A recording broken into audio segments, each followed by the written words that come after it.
Can you imagine running at hour 9 of an Ironman triathlon? Your legs are still moving, but the person who started the race is actually gone. At that time, you're a different person. You ran out of glycogen 2 hours ago, and your body changed its metabolism. It's operating on something else now, something more ancient. But not only your body, your mind, part of you that manages your professional identity, your self-image, your story about who you are. It starts negotiating. And it produces perfectly rational arguments for why you should stop. You've already proven something here. This is actually damage what you're doing. And you know that the ego, when it's afraid, is very convincing. But something continues to move forward, like on autopilot. And that something is not your ego. And that gap between the part of you that wants to stop and the part that continues is exactly what the AI conversation today keeps missing.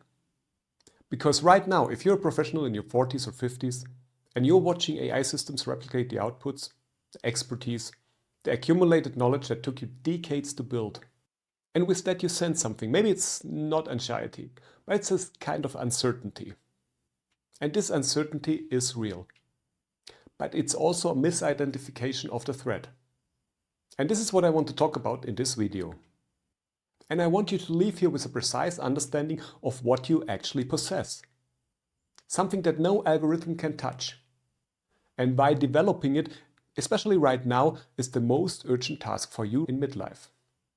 And the question isn't really, what can you do that an algorithm can't? The real question is, what is the category of human capacity that AI is structurally unable to enter? And not because we haven't built the right models yet, but because of what that capacity is and how it actually forms. And in the next few minutes, I'm going to show you why the most valuable skills AI cannot replace aren't skills at all. They're actually ontological capacities. And as that, they only emerge through lived ordeal, and following that by psychological integration. And if this kind of thinking is what you're looking for, hit subscribe. We're going to look at this through the lens of Nietzsche, of Carl Jung, and the visceral reality of what happens when the ego finally runs out of excuses. And let me start by drawing this distinction I'm actually making, because it's easy to get this wrong. Because the common answer to what are the skills AI cannot replace usually lands on things like empathy, creativity, or leadership. And those answers are also not wrong, but they're in a way imprecise, in a way that leaves you exposed. Because if you're honest with yourself, and if you're having a conversation with ChatGPT or any other LLM of your choice, you will have to admit that these systems are producing already something that looks like empathy. And they also have already a version of creativity. And they can also simulate the surface, at least, of leadership. So if your answer to the AI question is just a list of human-centric behaviors, you're playing defense on ground that's already been contested. But the more interesting question is ontological. So it's not what can humans do that AI can't. It's more something like, what kind of thing is a human being? And what kind of thing is an AI system? And if we synthesize these two questions, the final question will be, are those categories different in a way that actually matters? And to answer that, we have to go to our body. Now let's look a little bit deeper and try to understand it with what Friedrich Nietzsche said about it. Even that Nietzsche lived already 150 years ago, and of course there were no computers and no AI at this time, he could predict very well which not only technological but also social revolutions will happen over the next 100 or 200 years and what impact they will have on our lives. And Nietzsche was talking about something he calls die grosse Vernunft, or in English it's the great reason.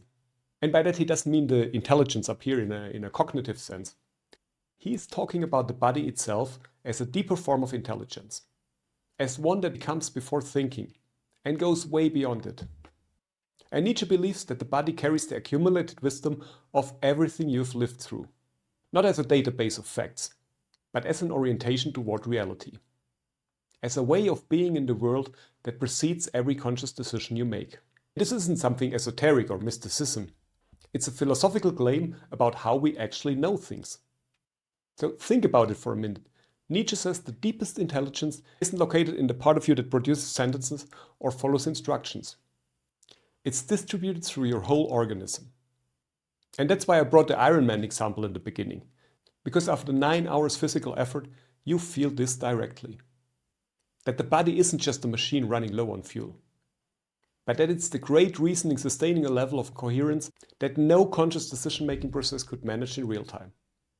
The grosse Vernunft is running the show, and your ego is just along for the ride and complaining.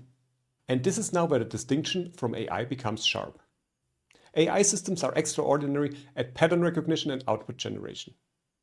But structurally they cannot have a body. Not just a body as a physical form, but as the grosse Vernunft, as the great reasoning. As an intelligence that's shaped by actual living through difficulty. Because every output an AI produces is, in a deeper sense, it's just borrowed from somewhere. It's pattern matched from what humans have already expressed. It does not emerge from having been in the arena. And then there's the other concept of Nietzsche, self-overcoming, or Selbstüberwindung, how we Germans say. It's the path we have to walk if we want to become what Nietzsche calls the Übermensch, the person who doesn't just follow given values, but the one who creates new ones. And this is the precise distinction between human and algorithmic capacity. An AI system can optimize within a value framework that is given. It cannot choose its own difficulty. And it can also not be changed by what it goes through, by its experiences. And therefore the human skills that AI cannot replicate at midlife are the ones that emerge from having chosen the hard thing and being transformed by it. AI executes. Humans overcome.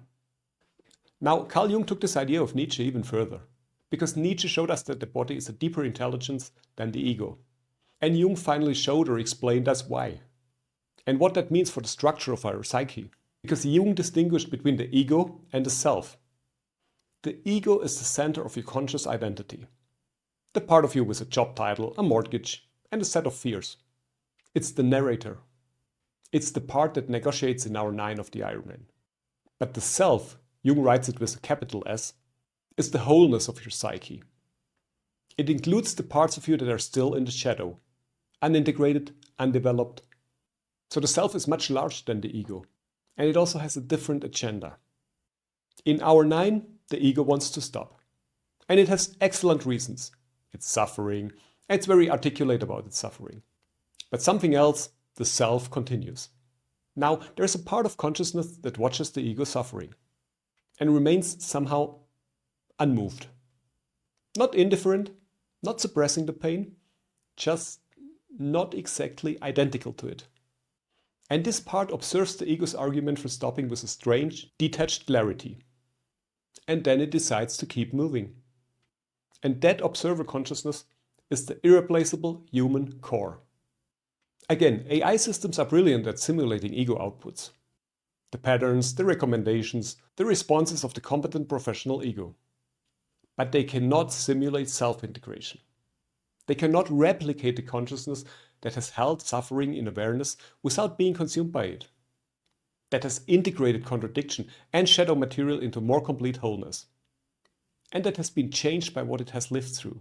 And this is what makes humans irreplaceable in the AI age. It's not a list of capabilities, but a depth of integration that only forms through lived experience. So when we are talking about building human essence through AI disruption, we aren't talking about learning new software.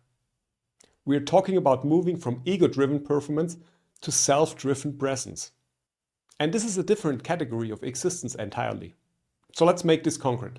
So the following framework is the orientation towards existence that develops through the kind of work we have been describing. And the first part to it is embodied wisdom. That's the capacity to read a room or sense a shift in the market before you can even put it into words. It's a knowing that lives in your whole organism. And it develops through years of being fully present in difficult situations, not through processing information about them. And that's your first advantage. AI has no body, it has no gut to trust. It has never been in hour 9 of an Ironman.